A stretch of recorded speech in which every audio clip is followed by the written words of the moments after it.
नमस्कार बच्चों।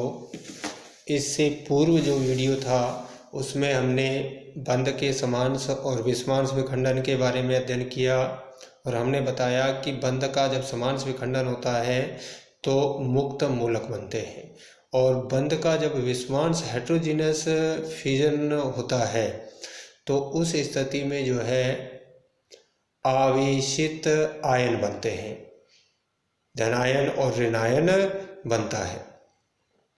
जब कोई अभिक्रिया होती है तो उस अभिक्रिया के दौरान क्रियाशील और अस्थायी स्पीशीज बनती हैं।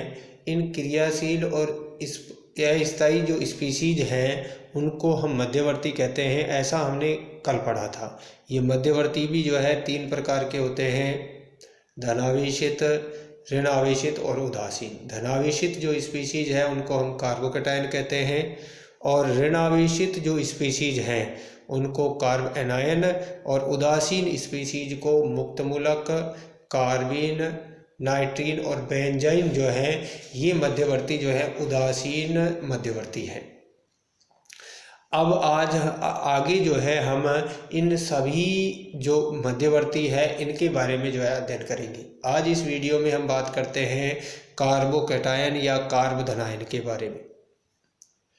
कोई भी जो यौगिक होता है उस यौगिक में सहसंयोजक बंध की विषमांश विखंडन से प्राप्त मध्यवर्ती स्पीशीज जिसमें कार्बन परमाणु पर धनावेश होता है उसे हम कार्ब धनायन कहते हैं। यानी कि बंध का विषमांश विखंडन यदि होता है और जो धनायन मध्यवर्ती प्राप्त होता है उसमें यदि कार्बन परमाणु पर धनावेश हो तो उसको जो है हम कार्बोकैटायन कहते हैं। जैसे हम इसको ये देख सकते हैं कि मैथिल हैलाइड जो है उसमें जो है CH3X जो बंध है उसका विषमांश विखंडन होता है तो विषमांश विखंडन से हैलोजन पर ऋणावेश और CH3+ जो है बनता है जिसमें कार्बन परमाणु पर धनावेश है।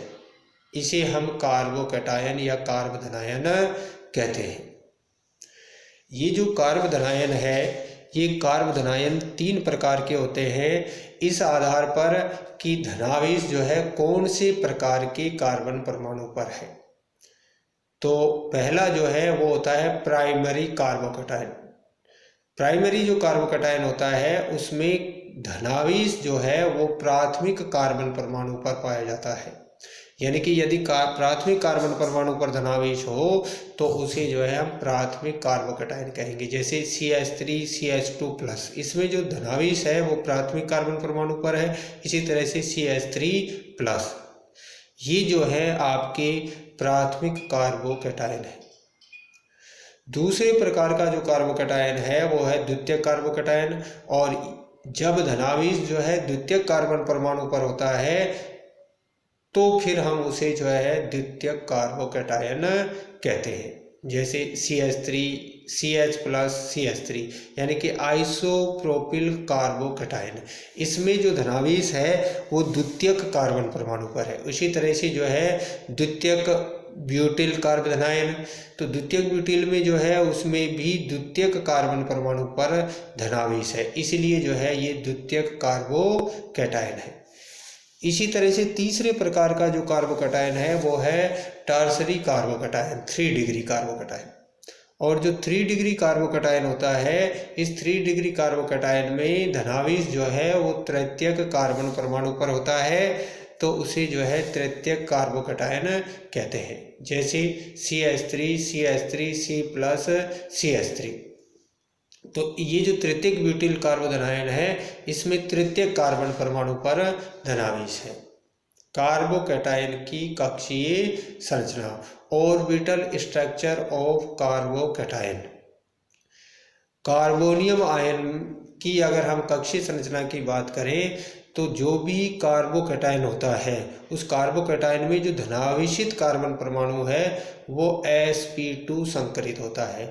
यानी कि इसके पास जो है जो धनावेशित कार्बन है उसके पास 3 sp2 संकरित कक्षक होते हैं जो 120 डिग्री के कोण पर एक समतल त्रिकोणीय संरचना में अभिविन्यासित रहते हैं। और एक जो है असंकृत पीजेड कक्षक होता है जो इसके तल के लंबवत पाया जाता है। जैसा हमें जो है इस चित्र में ये जो डायग्राम है इसमें दिखाई दे रहा है कि जो कार्बन परमाणु है उस कार्बन परमाणु के पास 3 sp2 संकरित कक्षक जो 3 एल्किल समूहों या हाइड्रोजन समूहों के साथ हाइड्रोजन परमाणुओं के साथ बंध बनाता है, और एक असंकृत पीजेड कक्षक है जो इस समतलीय संरचना के लंबवत होता है। अब हम बात करते हैं कार्बोकैटायन के स्थायित्व की।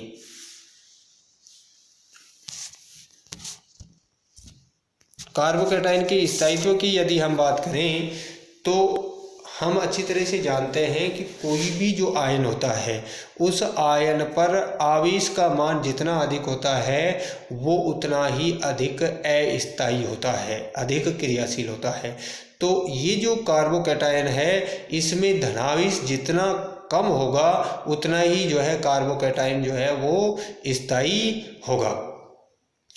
और इसकी जो ये जो धनावेश है इस धनावेश को परिक्षेपण या धनावेश की जो मात्रा है कार्बन परमाणु पर इसको अलग अलग कारक प्रभावित करते हैं, जिसमें सबसे पहले हम बात करते हैं इंडक्टिव इफेक्ट की, प्रेरणिक प्रभाव। हम अच्छी तरह से जानते हैं कि +I प्रभाव के कारण कार्बोकैटायन जो है उस कार्बोकैटायन की धनावेश का डिस्पर्सन हो जाता है, और धनावेश का परिक्षेपण बढ़ने पर कार्बोधनायन जो है उसका स्थायित्व बढ़ता है। तो हम ये कह सकते हैं कि कार्बोकैटायन में धनावेशित कार्बन पर जितने +I प्रभाव वाले समूह अधिक होंगे उतना ही जो है कार्बोकैटायन का स्थायित्व बढ़ेगा।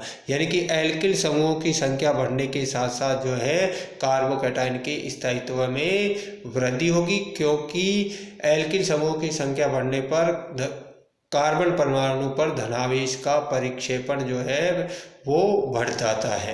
अतः कार्बोकैटायन के स्थायित्व को हम निम्न प्रकार से व्यक्त कर सकते हैं जी। इस हिसाब से हम ये कह सकते हैं कि तृतीयक जो कार्बोकैटायन है 3 डिग्री वो सबसे अधिक स्थायी होगा, फिर 2 डिग्री, फिर 3 डिग्री एंड देन जो है मैथिल कार्बोकैटायन जो है वो सबसे कम स्थायी होगा।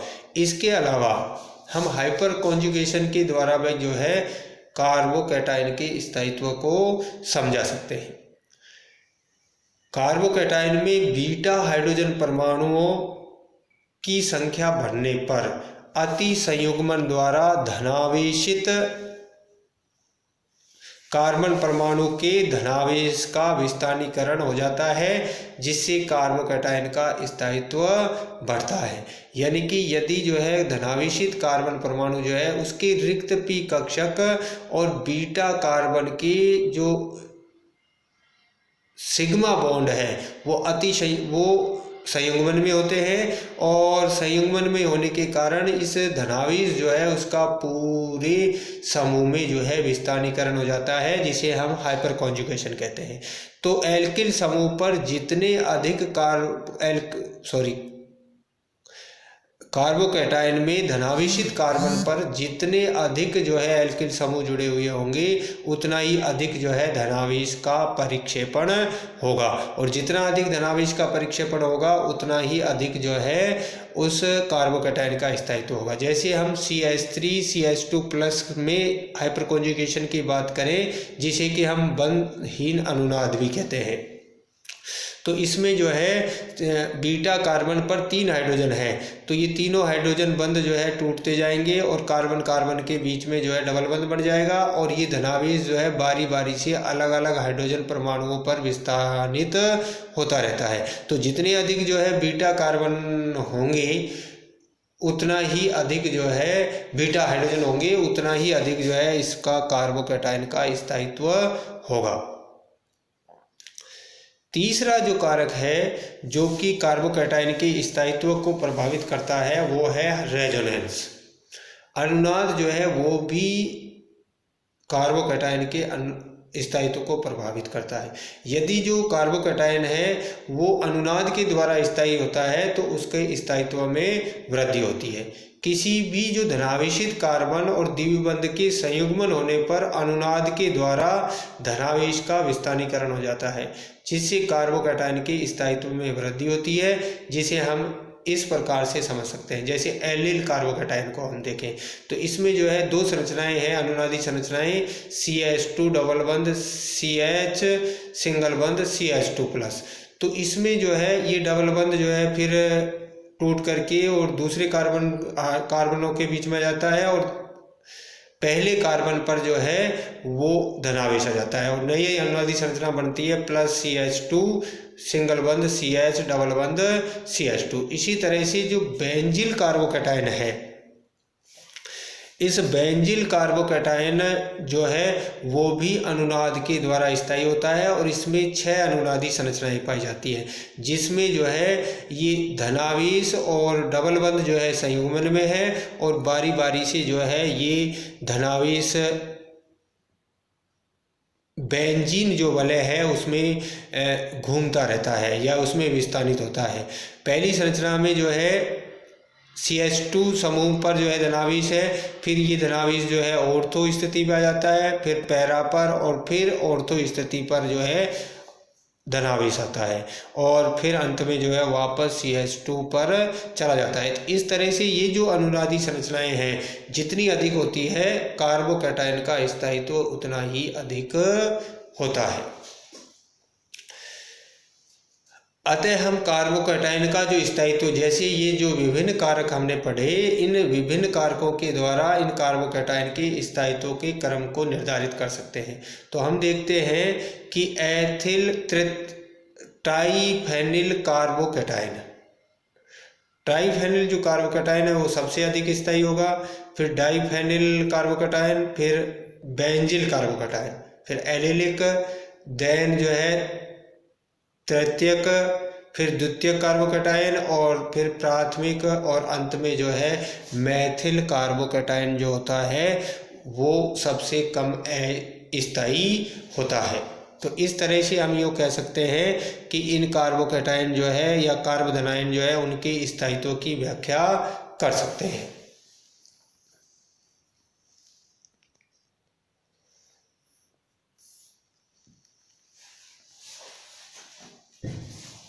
अब हम बात करते हैं कार्बोकैटायन जो है उनको बनाते कैसे हैं, कार्बोकैटायन को बनाने की विधि। तो सबसे पहली विधि है वो है कार्बन हैलोजन बंध की विदलन के द्वारा जो है कार्बोकैटायन बनते हैं।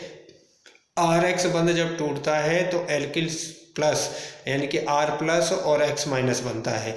तो कार्बन हैलोजन बंध का जब विदलन होता है, कार्बन हैलोजन बंध जब टूटता है तो जो है कार्बोकैटायन बनता है।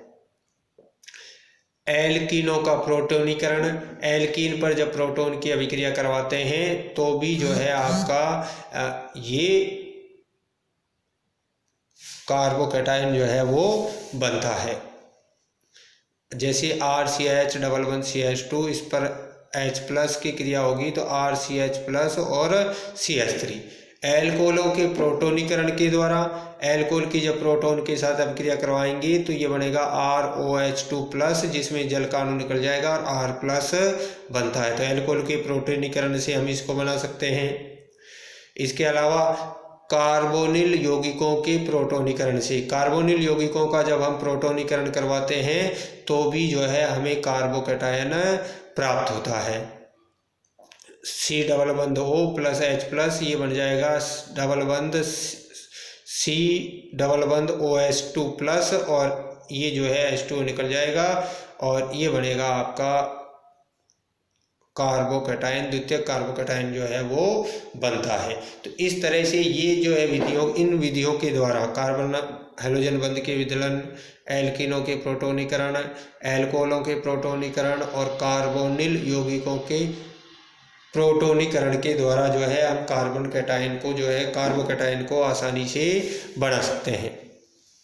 इसके अलावा जो है कार्बोकैटायन की रासायनिक अभिक्रियाएं, और कार्बोकैटायनों की अगर रासायनिक अभिक्रियाओं की हम बात करें तो नाभिक स्नेही अभिकर्मक से योग, ये जो कार्बोकैटायन है वो नाभिक स्नेही जो भी अभिकर्मक होते हैं उनसे योग कर लेते हैं। जैसे R+Cl के साथ क्रिया करके एल्किल हैलाइड बना लेंगे, OH- के साथ योग से जो है अल्कोहल बनता है। इसी तरह से इसका जो है विहाइड्रोजनीकरण हो जाएगा तो एल्किन बनेगी।